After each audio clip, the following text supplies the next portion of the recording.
Is this how it's gonna be? I work all day and you work all night and we never see each other. Just for a couple of weeks, honey. It's a restaurant, Billy. I know that. It doesn't mean that I'm gonna have to be there every night. I mean, Barry was a terrible manager. Once I get things nailed down, it'll practically run itself. I just thought that we could start working on our project tonight. You know, the baby that you want to have with me. I've sort of been monitoring things, and tonight would be a good night. Baby, nothing's changed. I definitely want to have a child with you.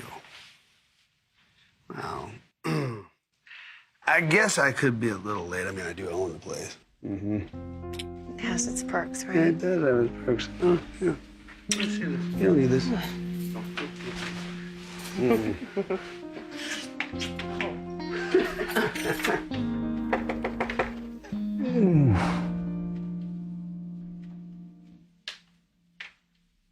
I'll get rid of them. You, come on. Vic here. I really need to talk to her. I won't be late, and when I get back, we can start this conversation over. Okay, Okay. I can't wait. I'll see you later, okay? See you, Nick. See you, dude. So, what has you so upset? I proposed to Avery. I don't know if you heard that. No, I hadn't. Good for you, I guess. You don't sound enthused. Well, I mean, you know, it seems kind of sudden. So you don't think it's a good idea? Are you really in love with Avery? Yeah, I'm crazy about her. So then what's the issue? Well, I guess I'm wondering if she's really ready for marriage. She claims she is. Then again, I don't really feel like getting burned again, you know?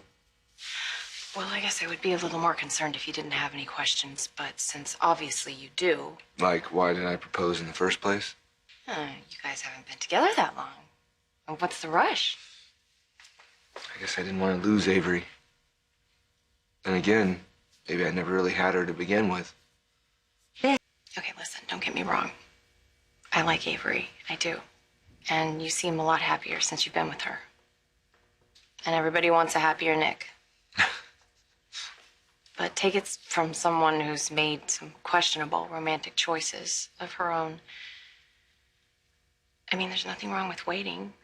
And if Avery really is the one, that's not going to change 6 months from now or a year from now. But you're going to know each other better, and you're going to feel more confident about making things permanent. You know, I'm not exactly a beginner at this, right? You mean getting burned? Look, despite everything, I have no regrets ever being married to Sharon or Phyllis. You shouldn't, because you've gotten some awesome kids out of the deal. Still, obviously, you have some questions about the future, which is why you came looking for your infinitely wiser sister's advice. You wouldn't have come if you didn't want to hear what I had to say. Exactly. So, what do you got? You should only marry Avery if both of you love each other with all of your hearts. Anything less is a gamble that isn't worth taking. It's possible. You know, calling in sick is one thing, Carmine, but calling in sick for the next few days? Really? What do you have, a crystal ball telling you that you're gonna have a sore throat on Tuesday? I have to tell you, we are not getting off on the right foot here, bud. Okay, whatever. Just call me when you want back on the schedule. Yeah, okay, thank you. Yeah. Excuse me, Billy. Hey, Dylan, what's up, man? I was just wondering if you had a chance to look at my application. For a bartending gig, right? Right. Aren't you still at the Underground? I really don't need my brother-in-law thinking that I'm raiding his staff, you know? Yeah, he wouldn't be thinking that I left. Things didn't work out with Nick. Let's just say I don't like to work to 3 a.m. Fair enough, man. You know, I might have something. When can you start? Anytime. Because my bartender just called in sick, and if you don't mind coming back here and mixing me an extra dry martini while I go get the paperwork, job's yours, and keep them coming. I might need a steady stream tonight the way this night's starting off, okay? Great. All right, this is working out. All right.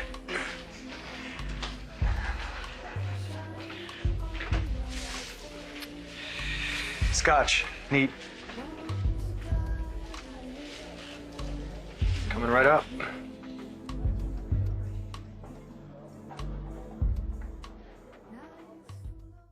Whoa, you boys look angry. And as much as I might get some personal pleasure out of watching Dylan pound you into the ground, I'm gonna think that, yeah, bad for business. Don't do it. What's wrong with you two? Not here to fight, Billy. Actually came here to play cards like we did last week.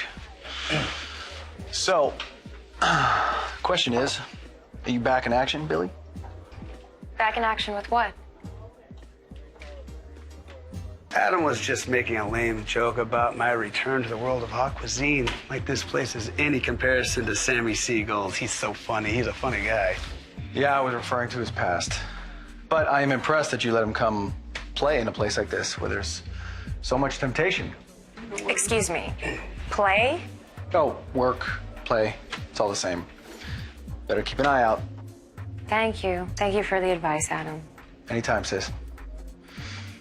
Well, there's no action here tonight. No, it's pretty dead. I'm sure you'll fix that eventually. Hey, honey. Perfect. Welcome to On the Boulevard. Thanks, I really appreciate this. So do I. Tell you what, I'll close up shop. You go on home. See you at 11. I'll be here. Good night, Victoria. Good night, Dylan. So, am I forgiven For what? over this crazy venture? Not quite. First, tell me what Adam meant about all the temptations around here. Oh, who knows? That weirdo will say anything to get a rise out of someone. I know that, but he said it with such conviction. Look, I don't know. You should have heard him talking to Dylan. He's out of his mind. About what?